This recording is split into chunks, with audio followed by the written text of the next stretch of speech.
Shalom and welcome to Jerusalem Studio. The entire Middle East seems to be focused on the coronavirus crisis. While the spreading contagion is indeed a major issue everywhere, it is not the only one. In northern Syria, the Assad regime and Turkey are still in conflict with various other powers involved directly or indirectly.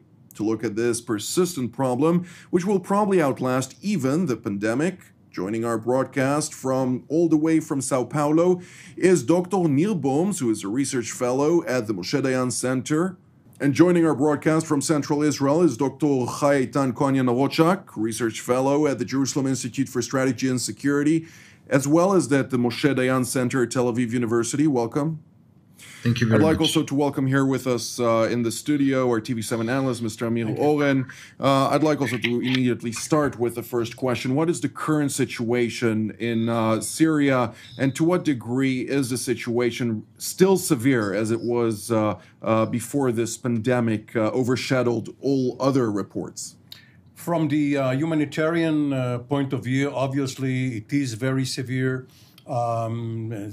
Winter is turning into spring, but nevertheless, conditions are very harsh for the 3.5 million civilians in the Idlib area, the Idlib pocket, which is the last remnant of fighting in the Syrian conflict.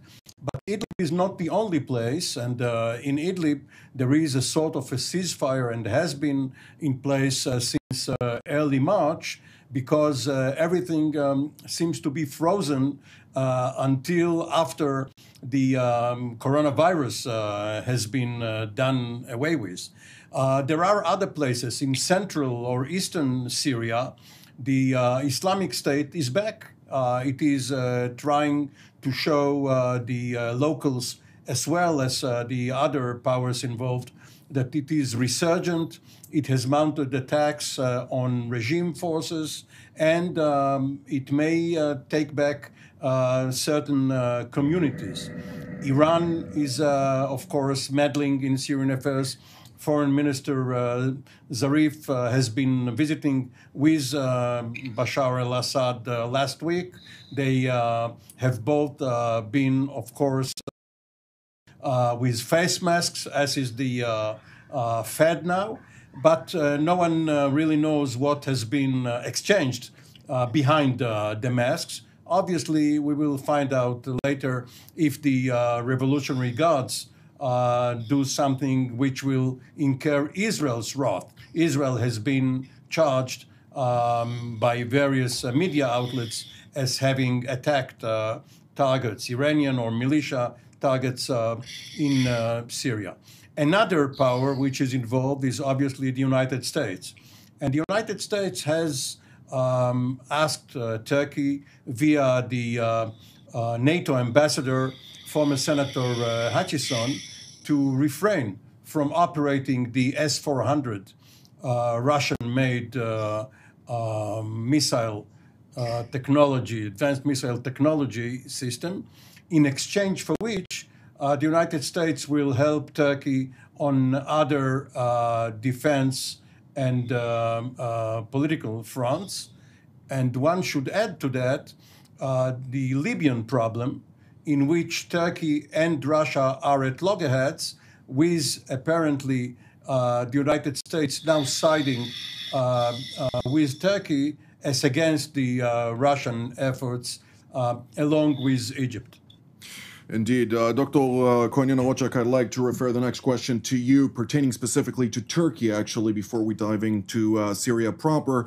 To what degree is there truly a rapprochement between Ankara and Washington vis-a-vis the current situation that also pertains to Operation Spring Shield of northwestern Syria, as well as pertaining to the situation in Libya, which is less in line with Washington's interests, considering the fact that the United States, specifically a Texas-based oil company, has a stake share in the the vast oil or gas reservoir, offshore gas reservoir off the coast of Israel, which obviously is also in close cooperation with the Cypriots, Greeks, and Italians, which is against, again, the Turkish interest in the region. Well, you summarized it very clearly. We all know that the Turkish interests and the U.S. interests are not going parallel. Nowadays, the Turkish decision makers, from my perspective, they have to recalculate their strategy. And the main reason for that is, of course, the coronavirus. Because of this coronavirus, again, similar to 2018, the Turkish lira again broke a new record, and it reached to the level of $1 is equal to 6.9 Turkish liras, which is almost the same value that the Turkish lira reached when there was the Pastor Brunson crisis with the United States. And therefore, today, the Turkish administration refrains from going further with this S-400 missile systems, and now they have they chose to freeze everything because we all know that the Turkish economy is in a grave need for cash accumulation, and therefore we may assume that the Turkish government may ask the United States and other European countries to send hot money into the Turkish market. And in order to pave the necessary infrastructure for that, we all see that the Turkish administration is dispatching humanitarian aid to the countries like Spain, to Italy, and even to the United Kingdom to show a gesture, to remind them, to remind Ankara in these capitals as a positive step. And regarding Syria, this week this week Russian, Iranian, and the Turkish foreign ministers will hold a teleconference. A new summit will take place, and thanks in this new summit, these countries will have to reshape a new roadmap in the Syrian arena.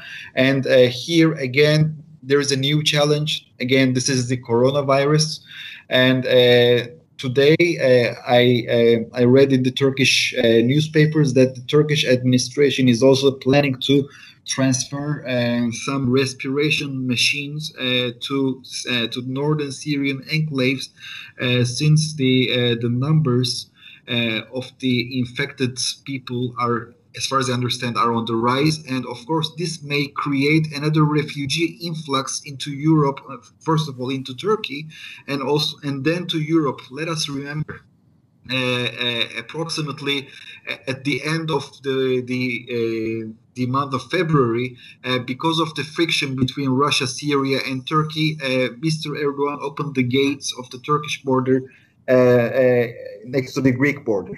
And the refugees who went there to cross the border to the Greek side, of course, they were not led by the Greek policemen, so they were stuck there. According to the Turkish newspapers, these people were taken away by the Turkish police to some detention camps in Turkey. They already lost their status inside Turkey, and they're also constituting a medical threat because of this coronavirus. So their situation even got worse. So everything, this coronavirus basically turned the whole picture. All the equation had to be, yeah.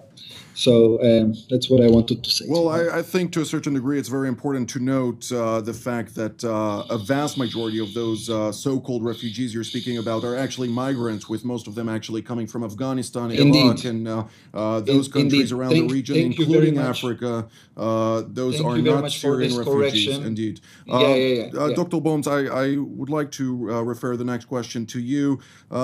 obviously, we're hearing about the coronavirus on a day-to-day basis from the entire region. I read the intelligence reports and other reports pertaining to the dealing with the situation. But there are 2 points that I would like to ask you, specifically about the Turkish-backed fighters on the front have been talking about the fact that the Syrian regime forces have been more compliant in recent weeks to the cessation of hostilities with Turkey over the fact that there is an outbreak of this contagion throughout the Syrian military.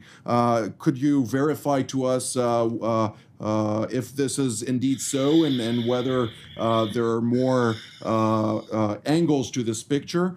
And the second point that I would like to ask is indeed with regard to this meeting that Dr. Cohen Yanarocak is speaking about, pertaining specifically to the meeting between Russian Foreign Minister Sergei Lavrov, Turkish Foreign Minister Mevlut Çavuşoğlu, and Iranian Foreign Minister Mohammad Javad Zarif, who earlier this last week actually met with Syrian President Bashar al-Assad to coordinate with him, among others, also the upcoming discussions on the Constitutional Committee in Astana and other aspects of this challenge.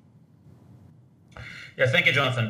There are a number of relevant angles here. Last time when we met on this program, we thought and hoped that the coronavirus would really be an opportunity to cease hostilities, and just like the Secretary General of the United Nations have called, perhaps this is the time to really stop all wars and use the opportunity for doing something different. If we're looking at Turkey here, just to continue what Dr. Yanarocak had said, in the last 2 weeks, we've seen additional attacks in the Kurdish areas, both in Iraq and in northern Syria.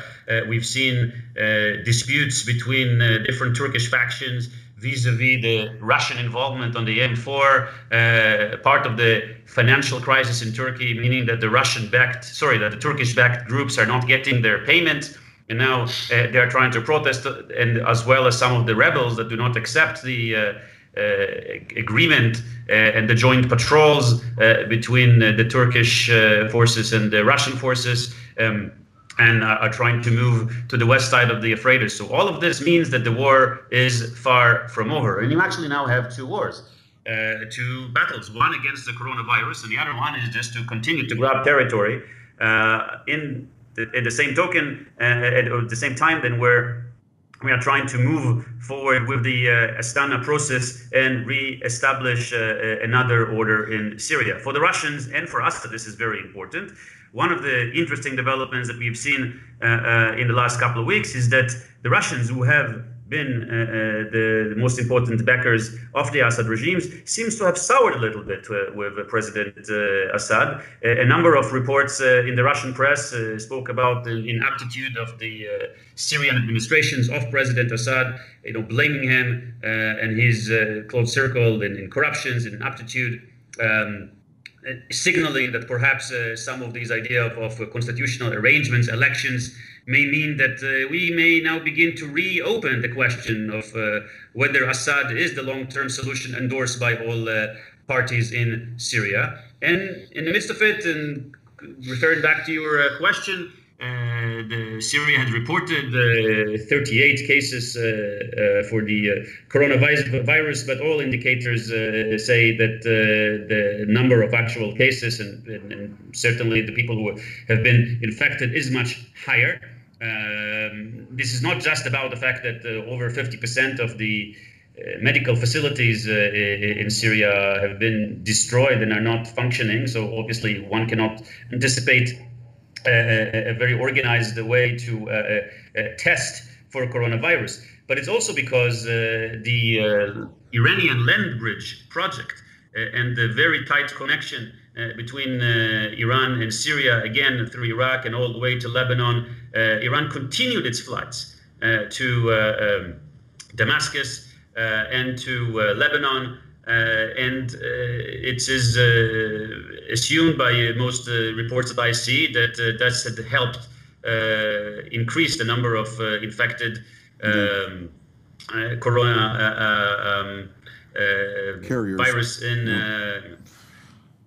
Well, I'd like to, before we continue about the fact that there is a new actor in this region or in this playground of international powers, Dr. Boms, I'd like to ask you specifically to clarify to us about the fact that the Ankara government did not transfer certain funds to the so-called Free Syrian Army. I think that it's very important to note that the Free Syrian Army we're speaking about is not the same Free Syrian Army that was referred to at the beginning of the civil war in Syria, when it was indeed moderate forces trying to battle through, but it has expanded with a lot of Salafist and jihadist forces relinquishing their ideological ideals for the purpose of becoming mercenaries who blatantly fight for pure greed. Well, the Idlib province became a gathering point for whatever remained from the Syrian revolution. But it's not also true, not exactly true, that whatever remains from the Syrian revolution with a strong emphasis on particular factions, mainly the Islamist factions, groups like Hayat Tahrir al-Sham that have really gained control, but we received very significant backups from the Turks. And in a way, the Syrian revolution that started with the Arab Spring in a very different flavor and a more moderate the leadership of more moderate forces quickly became led by Islamist forces with countries like Turkey playing a very significant role in holding them up, which is partially explains why the Turks have also continued to dive and invade into Syria thereafter, both to help their backed forces on the one hand and because of the Kurds. Indeed. And therefore, what you have now is that the Turks are because of their financial crisis, realizing that perhaps they could not do like others what they have done before, and they're saying, well, look, this is not so important anymore. Perhaps others will take control, and they simply don't have enough money to pay their proxies, which are now rallying against them. Indeed. I'd like to hear more very soon from Dr. Cohen Yanarocak about the financial crisis in Turkey and how it impacts its operations in Syria. But first, I'd like to ask you, Mr. Orlin, about the fact that there is a new actor in town, and that is China. China has been very active in supporting both Syria as well as Lebanon and other countries in the region with humanitarian assistance, specifically testing kits for the corona contagion, which are quite rare in certain countries stricken by ongoing conflict for many years, and other challenges, including Lebanon, where there is a financial crisis regardless of the corona pandemic now. To what degree do you see them becoming a more involved actor also on a tactical level, not on a strategic level? Well, the Chinese obviously are going to be gradually more involved everywhere, especially in coastal areas. But the Russians, who are usually their allies against the United States, are not going to let them encroach on their turf. And Neil Boms earlier mentioned the problems or the friction between the Russians and the Assad regime. And the reason for that is that for the Russians, or earlier the Soviets, Assad, or even his father, were not indispensable. Syria is. Syria as a strategic asset is. But a certain family or a certain individual can be replaced. And this is the signal that Bashar Assad is getting from the Russians. If you don't behave properly, we will find another Assad. And by the way, come this November, the Assad family will be in power 50 years. There is no other place on earth which is not a monarchy when there is such a dynasty. Now, regarding Turkey, much like all other countries, there is an inherent contradiction between health and economy. If you are going to impose strict measures in order for the population to be inoculated or at least isolated from the pandemic, then the economy will suffer. And one measure of that in Turkey, and obviously Eytan can elaborate on that, is that tourism is one of Turkey's major industries. And if you have closures, not only in Turkey itself, but everywhere, no travel, almost no aviation, then tourists are not coming to the various places which give Turkey a hard currency, which is one reason the Turkish government is now trying to tell the world that they are going to disinfect various sites and transportation modes, and that it will be safe to visit Turkey again.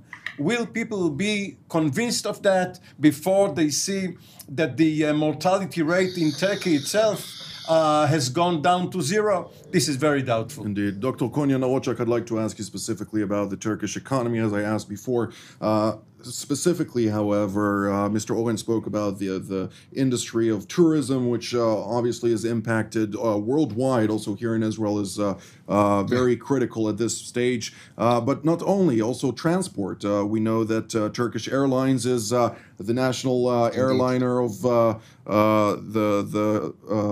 Turkey, but has been also very, very active in promotion amongst the West. And, as a person who loves basketball and watches the EuroLeague, the main sponsor is Turkish Airlines. So ultimately, major sectors of the Turkish economy have been hurt. How is it still dealing with its regional aspirations at a time when its economy is battered? That's a very good question. As you mentioned, the aviation industry suffered a huge blow because of this coronavirus. Only Istanbul Sabiha Gökçen and Istanbul Grand National Airport is hosting millions of passengers. But today, when you're going to their websites, so you're seeing that only you can see the canceled flights. And I was personally at the Istanbul Grand National Airport approximately 1 month ago, approximately. And I saw that many people were very anxious about their jobs, and people were talking loudly that if they're going to lose their jobs, what will happen, and this kind of. And when we are looking at this big picture, it's inevitable that the Turkish economy is very much affected. And approximately a week and a half ago, the Turkish government have launched a new public campaign. We are self-sufficient Turkey. In Israel, we are expecting our government to provide us some income, some money as an aid. And of course, also the Turkish citizens are expecting the same from their own government. But instead having to see these kind of sums of money in their bank accounts, the Turkish citizens were provided IBAN numbers that the citizens themselves had to donate some money to the government so that the government will accumulate this money to the needy people. So we understand that the Turkish government, first of all, is not capable, at least that is the impression that they are giving right now, that they are not capable of providing welfare services for their own citizens when it is coming to the coronavirus aid. Till now, the Turkish Defense Ministry did not declare any budget cuts or something like the business as usual. But I'm very skeptical that Turkey will halt these movements, and the most important indicator is the continuation of the ammunition supply to Libya. Indeed. Well, I'd like to request from each and every one of you an analysis for the near future as we're drawing near to the end of the program. Dr. Boms, we'll start with you, and if you could also enter the fact that Syria at this stage is also faced with financial challenges, not only because of its own battered economy after so many years of fighting, but also because of the fact that its patrons, both Russia and Iran, are suffering from economic challenges.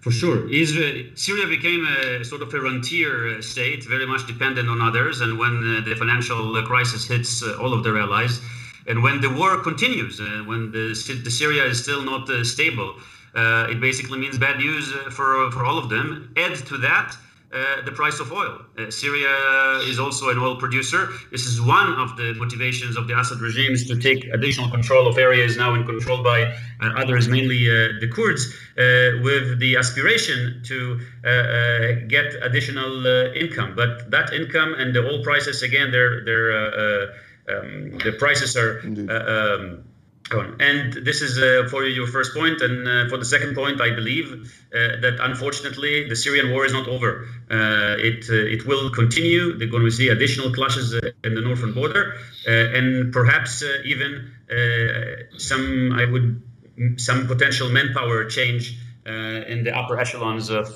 Syria, as we are trying to move in the Astana process toward a potential deconflicting and a political process in Syria. Dr. Cohen Yanarocak, last sentence from you. Well, given the rising graphs of the coronavirus in Turkey, I myself became very much skeptical whether the statistics that the Ministry of Health of Turkey is providing, they are credible or not. I assume that if Turkey would like to go back to have a proper economy, so they need to have a breakthrough. They need to do something with this coronavirus. Is required, of course. Transparency is required, but I assume that Turkey will become less and less transparent because they would like to minimize the numbers in order to give an impression to the world that the coronavirus is contained. Mr. Owen? You know, the more things change, the more they stay the same.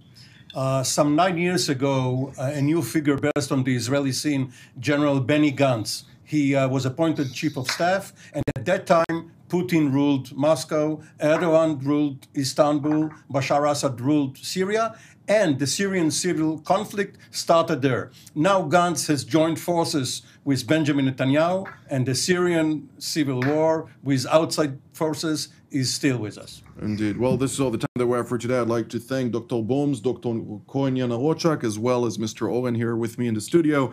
And I'd like to thank our viewers as well, and we will see you next time.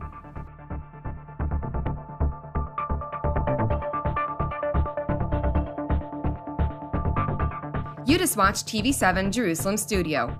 We encourage you to pray for the challenges raised in today's program. If you were blessed by our production, please consider supporting TV7 Israel. The details of our respective bank accounts for donations from Europe and the United States appear on the screen. Your generosity allows us to continue to serve God's calling, to broadcast content that truly matters through TV7 Israel from Jerusalem.